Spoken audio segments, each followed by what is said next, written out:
Bonjour et bienvenue dans cette vidéo, la formation trading jour 4. Aujourd'hui, on va parler du volume acheteur et du volume vendeur. On commence à rentrer dans de la pratique. On commence à rentrer dans des choses concrètes parce que jusqu'à présent, dans cette formation gratuite que je vous mets à disposition sur YouTube, on a vraiment vu les bases, le b.a.-ba. Mais on n'a pas encore regardé vraiment des choses concrètes sur le graphique. Et c'est maintenant qu'on va commencer à faire tout ça, en parlant du volume acheteur et du volume vendeur, qui au final est un concept et même limite le concept le plus important à comprendre. Et c'est la base de ma stratégie qu'on va commencer à voir dès maintenant. Alors déjà, petite intro, pour rappel, cette vidéo que vous regardez actuellement, pour ceux qui me découvrent, etc., fait partie d'une formation complète en trading dans laquelle je vulgarise le trading pour le rendre accessible même aux débutants. La playlist complète avec toutes les vidéos de formation est disponible dans le deuxième lien dans la description. Pour celles et ceux qui souhaitent aller plus loin, avoir accès à mes trades, à mes analyses, le lien de mon groupe où je partage mes trades, mes analyses, parfois même des liens pour des lives, des vidéos de formation exclusives, etc. Pour rejoindre ce groupe Telegram, je vous laisse rejoindre le premier lien dans la description.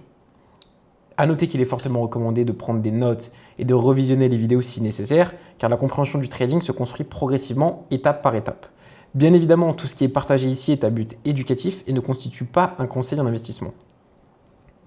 Voilà, c'était la petite base. Introduction de cette vidéo. Pourquoi le volume est central en trading? Dans cette quatrième vidéo, on commence à rentrer au cœur de ma stratégie de trading. Jusqu'ici, tu as appris comment fonctionnent les marchés, comment analyser un graphique, comment comprendre le contexte fondamental, comment utiliser les plateformes.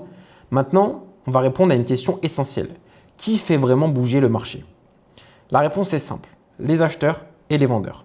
Le volume acheteur-vendeur permet justement de voir qui est en train de gagner la bataille à chaque instant. Rappel ultra simple, comment un prix bouge? On revoit ça, c'est la base des bases, mais croyez-moi que beaucoup de gens oublient cette base en trading. Pour comprendre le volume, il faut partir d'une base très simple. Le prix monte quand les acheteurs sont dominants, le prix baisse quand les vendeurs sont dominants. Exemple juste ici, le prix baisse, pourquoi? Parce qu'on a des vendeurs. Exemple juste ici, le prix monte, pourquoi? Parce qu'on a des acheteurs. Ça peut paraître bête dit comme ça, mais beaucoup de gens n'ont pas cette vision. Parce qu'ils ont tendance à trop complexifier leur stratégie. Et c'est pour ça que là, on pose la base de ma stratégie en comprenant que ici, il y a des acheteurs, ici, il y a des vendeurs. Que ce soit le Bitcoin, l'or, les indices ou n'importe quel marché, le prix ne bouge que parce que quelqu'un achète ou vend. S'il n'y a pas de mouvement, le marché stagne et va ranger. D'accord? Accumuler. Une des premières vidéos qu'on a vues, on avait vu les différents types de tendances. Si vous n'avez pas encore vu cette vidéo, allez la voir. Le volume est donc la trace visible de cette bataille. Qu'est-ce que le volume acheteur-vendeur? Le volume acheteur-vendeur permet de voir où se situe la pression réelle du marché. Concrètement, plus de volume acheteur, le marché pousse vers le haut, plus de volume vendeur, le marché pousse vers le bas. Logique, mais on le note et on le comprend. Ce n'est pas une interprétation, c'est un fait brut. C'est logique. C'est pour cela que le volume est considéré comme la lecture la plus directe du marché, la plus honnête et la moins subjective. Parce qu'on a beau dire ce qu'on veut, ici il y a des acheteurs, ici il y a des vendeurs. On a beau dire ce qu'on veut. Acheteur, vendeur. Pourquoi le volume est plus important que les zones seules? Beaucoup de traders débutants commettent la même erreur. Ils achètent une zone support ou vendent une résistance. Vous savez, on a vu la base juste avant dans les différents types de structures. Alors bon, là je suis en M15, donc si vous avez suivi les vidéos, vous savez que la M15 c'est pas forcément top d'un point de vue structure graphique, c'est mieux d'être en plus gros time frame, mais bon, peu importe. Imaginons que là, on dit que sur ce mouvement, cette mini accumulation qu'on a eue, ici on a notre support, ici on a notre résistance. Et bien, il y a des gens qui vont avoir tendance à acheter ici et vendre ici sans aucune autre raison qu'on est sur un support, on est sur une résistance. Mais c'est pas ça le but en trading de comprendre. C'est pas ça qu'il faut comprendre. Les gens vont acheter et vendre sans se demander ce qui se passe réellement dedans. Quand on trade avec la compréhension du volume, la logique change complètement. En fait, on va plus se demander est-ce que le prix est sur une zone, et on va se demander qui est en train de gagner ici. Quand on arrive là, quand on revient retest cette zone, notre but c'est de savoir, ok, est-ce que maintenant sur ce rebond-là, grossièrement, il n'est pas parfait l'exemple, mais si vous voulez, je peux vous dessiner quelque chose, vous voyez, hop, si on part vraiment, voilà, vraiment. Une fois qu'on arrive ici, là, on a point d'interrogation ici. Notre but, c'est de savoir, est-ce que là, maintenant, les acheteurs vont reprendre la main ou est-ce qu'au contraire, il n'y a plus d'acheteurs et que des vendeurs? Et c'est ça toute la logique qu'il faut comprendre. On va voir comment on peut l'anticiper, ça. Enfin, l'anticiper. On peut jamais anticiper en trading, vous le savez. Mais comment certains setups vont nous donner plus de probabilités d'avoir des acheteurs ou des vendeurs. Et ça, on le verra au fur et à mesure, petit à petit. Mais ça, c'est vraiment ce qu'il faut se dire. Je veux vraiment que, à partir de maintenant, votre logique, ça devient celle-ci. Quand vous attendez certaines zones, même si c'est une zone probablement où il y a plus de probabilité acheteuse, on le verra plus tard comment on peut avoir des confirmations acheteuses avec le VWAP, le retracement de Fibonacci, les fair value gap, ce genre de choses qui sont des choses que j'utilise dans ma stratégie la plus simple, on va dire. Même si c'est des zones intéressantes, je veux qu'à chaque fois qu'on arrive sur une zone, vous vous dites « Ok, sur cette zone, j'attends un mouvement acheteur potentiel, mais ce que je vais venir chercher, c'est justement que les acheteurs gagnent cette bataille et qu'on ait un mouvement acheteur sur cette zone pour venir acheter. Parce que je ne vais pas acheter de façon bête et méchante. Pourquoi j'achèterais de façon bête et méchante s'il y a des vendeurs qui arrivent au marché? Pour simplifier. Je ne rentre pas trop dans les détails, mais sur cette zone, s'il n'y a que des vendeurs qui viennent, qui vendent, bah, le prix va faire ça. Par contre, s'il y a des acheteurs, le prix va faire ça. Ok? Bon, je vais commencer à supprimer mes dessins parce qu'il va en avoir beaucoup. La notion clé par rapport à tout ça, c'est l'absorption. Et au final, ce qu'on doit comprendre, c'est ça. Je vais vous refaire mon dessin de base. Mais là, en fait, ce qu'on va venir rechercher ici, pour prendre un achat, ça va être une absorption du mouvement vendeur qu'on a eu en cours. Quand le prix arrive sur une zone importante, il y a toujours une bataille. Ça, on vient de le voir. Deux scénarios possibles. Les acheteurs absorbent les vendeurs. Donc là, en l'occurrence, mouvement vendeur. Les acheteurs ici, ils reprennent la main, ils absorbent le mouvement vendeur. Le marché repart. Le prix ne baisse plus, signal de continuation haussière. Le mouvement recommence à être haussier. Deuxième scénario, les vendeurs absorbent les acheteurs sur cette même zone. Il y avait des vendeurs ici, mais ils continuent d'être agressifs ici, pas assez d'acheteurs, et on chute. Et dans ce cas-là, les vendeurs absorbent. Le prix n'avance plus, signal de continuation baissière. On ne traite pas une zone, on traite le camp qui absorbe l'autre. Et c'est la même chose si on arrive ici par exemple, okay, ou ici. Ici, ce qu'on va rechercher, absorption acheteuse ou vendeuse. Le mouvement est déjà acheteur, donc là, ce qu'on recherche, c'est potentiellement soit une absorption vendeuse, soit un mouvement acheteur qui continue, pour dire vraiment les vrais termes. Okay. Ici, ce qu'on attend, c'est absorption vendeuse, absorption acheteuse, absorption vendeuse, absorption acheteuse, vendeuse, acheteuse. Okay. Là, on attend une absorption vendeuse pour prendre une vente, mais on peut prendre un achat si on a un mouvement haussier qui continue de s'intensifier. Et je vais vous montrer un petit à petit au fur et à mesure de cette formation comment au final on peut comprendre ça. Parce que ça, c'est vraiment la base. Et vous voyez, en vous expliquant ça comme ça, je pense que vous commencez à comprendre un petit peu la logique de ma stratégie, qui est la logique la plus simple qu'on a sur les marchés. Et beaucoup de gens ont tendance à l'oublier. Comment identifier une absorption? Règle simple. Quand on a beaucoup d'ordres dans un sens, mais le prix n'avance plus. Alors j'ai oublié un mot là, bon peu importe. Absorption acheteuse. Comment identifier une absorption? Quand on a une absorption acheteuse, on a beaucoup de volume vendeur, le prix ne baisse plus, les mèches basses sont rejetées, ok, les acheteurs absorbent les vendeurs, signal de continuation haussière. Là, c'est quand on a une absorption acheteuse. On avait à la base un gros volume vendeur, vous voyez, gros volume vendeur ici, ça avance, ça descend. Beaucoup de volume vendeur, sauf que le prix d'un coup, il baisse plus. Voilà, ici, il arrête de baisser. Les mèches basses sont rejetées. Si on va voir graphiquement, est-ce qu'on va nous donner un petit exemple? Bon, c'est pas le meilleur des exemples, mais par exemple ici, si je me mets en M15, en M5, on va peut-être avoir un peu plus de mèches, ça serait cool. Ouais, bon. Grossièrement, par exemple, sur cette zone, vous voyez, ces mèches-là, elles sont rejetées. C'est-à-dire qu'on mèche et directement, ouais, on a des grandes mèches, on voit que les mèches sont absorbées. Ok? Comment on voit qu'une mèche est absorbée? Si on regarde juste à l'œil nu, toutes les mèches autour, ici, ça a été fortement absorbé, ici, fortement absorbé. Il n'y en a pas beaucoup qui ont été fortement absorbés. C'est quand on a des grandes mèches, pour simplifier. Donc les mèches basses, sont rejetées, les acheteurs absorbent, les vendeurs. Et là, on a un signal de continuation haussière, si on est en tendance haussière, ou un signal de mouvement haussier qui reprend. Vous voyez la preuve ici. Okay. Donc ici, là, si j'en reviens sur mon dessin de base, voilà, juste ici. Si je reviens sur mon dessin de base, ici, on commence à avoir, je vais dessiner un peu. Vous voyez, on a les mèches, on absorbe une fois, deux fois, le mouvement repart. C'est la même chose pour la vente, absorption vendeuse, beaucoup de volume acheteur. Le prix ne monte plus d'un coup. À la suite, il y a eu gros mouvement acheteur. Allez, je vous refais même le petit exemple, c'est pour Bibi. Moi, mon but, c'est vraiment que vous compreniez. Je préfère que la vidéo soit un peu plus longue, mais que vous compreniez réellement ce concept que voilà. Le mouvement acheteur juste ici, beaucoup de volume acheteur. Le prix ne monte plus. Il ne monte plus ici, il se stoppe. Ok. Et on voit qu'on commence à rejeter les mèches en petites unités de temps, M15, M5. Ok. On voit qu'on commence à les rejeter. Pareil, un petit peu. Vous voyez ici, alors dans la théorie, là je vous montre qu'on les rejette beaucoup, mais dans la pratique, c'est souvent un peu différent. Vous voyez, c'est souvent un petit peu différent. C'est encore une fois, on aura l'occasion d'en parler plus tard, mais l'importance de travailler son expérience sur les marchés. Là, je suis en train de vous donner toute la base et vous verrez qu'après, je vous montrerai comment on peut travailler son expérience parce que c'est à force de passer du temps et à voir des choses sur les graphiques que vous allez sentir les absorptions, en fait, tout simplement.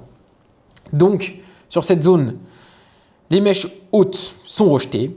Et ensuite, on a les vendeurs qui absorbent les acheteurs. Signal de continuation baissière si on est en mouvement baissier ou on a juste un mouvement baissier qui se remet en charge.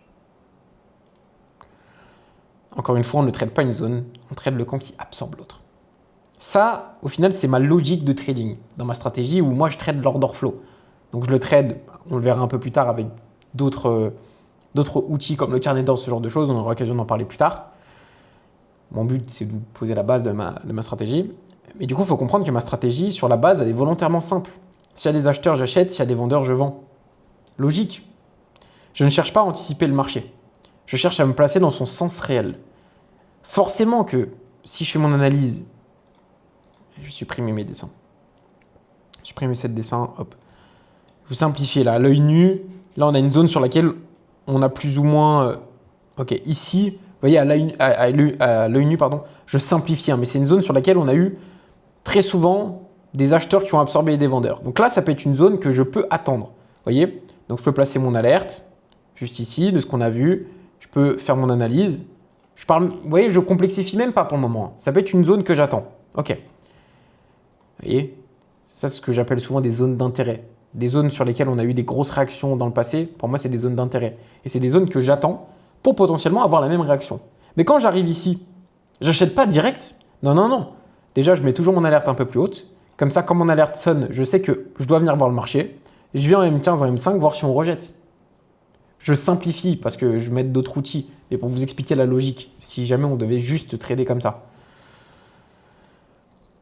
Et je ne cherche pas à anticiper le marché. Je ne cherche pas à directement, quoi qu'il arrive, acheter ici. Non, non, non. Sur cette zone, j'attends potentiellement une absorption du mouvement vendeur parce que si on vient chercher cette zone, c'est qu'on a un mouvement vendeur. Donc ici, j'attends une absorption de ces mouvements vendeurs par les acheteurs pour partir. Autrement dit, il faut trader le flux d'ordre. Enfin, c'est exactement ce qu'on appelle trader l'order flow. Je simplifie, je vulgarise encore une fois, vous captez, je ne vais pas me répéter. Autrement dit, trader le flux d'ordre, trader la pression réelle, trader avec le marché, pas contre lui.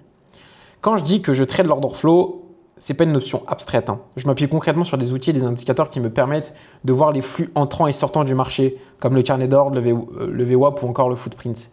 Parce que là, je vous dis, ouais, sur cette zone, je recherchais des acheteurs. Certes, je regarde visuellement avec les bougies, mais je vais aussi regarder le carnet d'ordre. Je vous montrerai plus tard dans la formation les outils que j'utilise pour le carnet d'ordre, etc. Pour voir si justement il y a des acheteurs qui rentrent, pour voir le volume acheteur en direct ou le volume vendeur. Ces outils permettent de visualiser où l'argent rentre réellement, qui absorbe qui et dans quel sens la pression s'exerce. On verra certains de ces éléments en détail dans les prochaines vidéos de formation. Notamment, je crois que la prochaine vidéo, elle est dédiée au VWAP. Le VWAP, vous allez comprendre que c'est un indicateur très intéressant qui permet justement d'avoir une bonne vision et de comprendre si on est sur un volume acheteur ou un volume vendeur.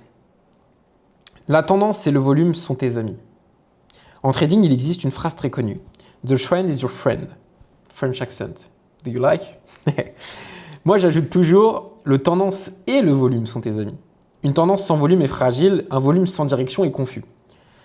Quand les deux vont dans le même sens, les probabilités explosent. Et c'est ce qui permet d'avoir un meilleur win rate, des trades plus propres, moins de stress, moins de trades inutiles.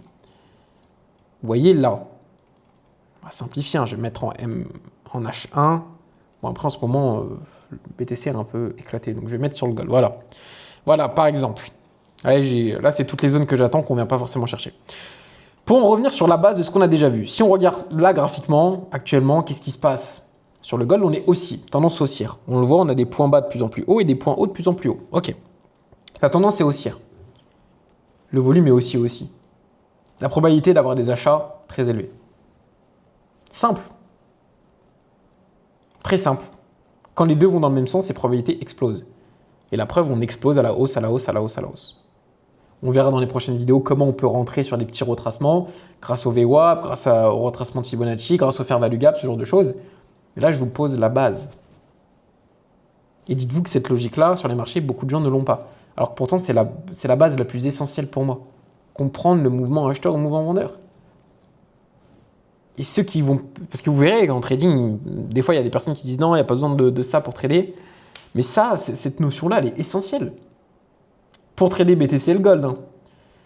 Trader tous les actifs qui s'achètent et qui se vendent. Essentiel. Essentiel. Et bien évidemment, la pression, le volume vendeur, etc., c'est influencé par la fonda. Il y a déjà eu une vidéo. Et vous captez un petit peu le lien pourquoi on traite beaucoup, pourquoi on analyse la fonda. On va venir comprendre que la fonda est plutôt haussière. Derrière, la tendance est haussière. Le volume est haussier. Ah, on a beaucoup de confirmations qui nous poussent à prendre des achats. Et vous voyez, là, je ne parle pas encore de petits time frame, mais juste en gros time frame, ça permet d'avoir une bonne vision. Pourquoi cette approche est puissante? Trader avec le volume permet d'éviter de trader à contresens, d'arrêter de deviner et de laisser le marché donner l'information. Le volume ne ment pas. Il monte où l'argent entre réellement. Et c'est pour ça qu'en 2026, trader sans lire le volume, c'est trader à l'aveugle. Moi, je dis les termes. Et vous le voyez à travers cette vidéo, à travers ce qu'on a vu. Plein d'exemples concrets. Et là, tout ce que je vous dis là, moi, en vous le disant, ça me paraît vraiment très logique pour moi. Après, c'est normal. J'ai plus de 4 ans d'expérience, bientôt 5. Ça fait plus de 2 ans que je suis rentable. Donc forcément, la vision, je l'ai. Mais normalement, je pense que dans ma façon de comment j'interprète les choses et que je vous l'explique, je pense que ça doit résonner très logique pour vous aussi. On verra bien évidemment dans les prochaines vidéos les détails, comment rentrer. Mais là, je veux que vous captez la base. J'espère. Prenez des notes de cette vidéo. N'hésitez pas à la revoir. Elle ne va pas être très longue. Mais là, on voit vraiment des choses concrètes, les amis. Vraiment, vraiment. Jusqu'à présent, dans cette formation gratuite que je vous ai mis à disposition, on voyait les bases tranquillou. Voilà, c'est quoi le trading, soit l'analyse graphique, l'analyse fonda. Ok, on a vu les bases. Hein. Là, on commence à rentrer dans du concret, à comprendre la logique derrière un trader. Conclusion, jour 4. Le volume te permet de répondre à une seule question essentielle. Qui est en train de gagner le marché maintenant? À partir du moment où tu comprends ça, ta lecture devient plus intelligente, plus nuancée et beaucoup plus logique. Tu ne traites plus une zone, tu traites le camp qui gagne. Et ça fait toute la diff. Toute la différence. Toute. Bref les amis, sur ce, c'est tout pour cette vidéo qui est complète. On a vu le volume acheteur, le volume vendeur. Si vous voulez avoir accès à des analyses en temps réel, où je vous explique justement ma vision en temps réel, qu'est-ce que je vois actuellement sur le gold, c'est plutôt acheteur-vendeur, et que derrière je vous explique pourquoi je prends le trade. Si vous voulez avoir accès à tout ça, premier lien dans la description. Si vous voulez avoir accès à la playlist de la formation complète que je vous mets à disposition sur YouTube, deuxième lien dans la description. Sur ce, merci de votre temps. C'était Yaka et je vous dis à la prochaine pour la prochaine vidéo.